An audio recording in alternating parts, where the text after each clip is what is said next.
দেখছেন ইলিশ মাছের রকমারি। ইলিশ মাছটাকে নেবেন, এরকম সুন্দর করে ছাল ছাড়িয়ে নেবেন, এবারে নুন মাখিয়ে নেবেন।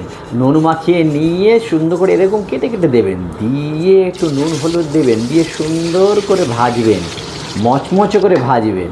ভেজে একটু ওপরে লঙ্কা তেল দিয়ে ভাজে দেবেন। এটা একরকম হলো। ইলিশ মাছটাকে ভাজাটাকে নিয়ে এরকম সুন্দর করে থেতো করে নেবেন, কাঁটাগুলো বের করে নেবেন, পেঁয়াজ রসুন লঙ্কা সুন্দর করে ভাজবেন, দিয়ে এবার মাখবেন, মেখে একটা ভর্তা হবে। এটাও একটা রকম হলো। আর একটা শাকটাকে নেবেন, লাল শাকটা দুরকম, সবুজ লাল দুটোই নেবেন, নিয়ে ভালো করে একটু নুন দিয়ে ভালো করে সেদ্ধ করে লঙ্কা দিয়ে একটুখানি সর্ষে দিয়ে গরম করে, দেখুন সাদা সর্ষে এবং কালো সর্ষে দুটোকে পেস্ট করে ওর মধ্যে দিয়ে দেবেন, দিয়ে ভালো করে চুবিয়ে দেবেন, একটু নুন হলুদ লঙ্কা ওপর দিয়ে ছড়িয়ে জিরে বাটা দিয়ে ওটাকে ঢেলে দেন গাঢ় করে, সুন্দর করে লঙ্কা ছড়িয়ে দিয়ে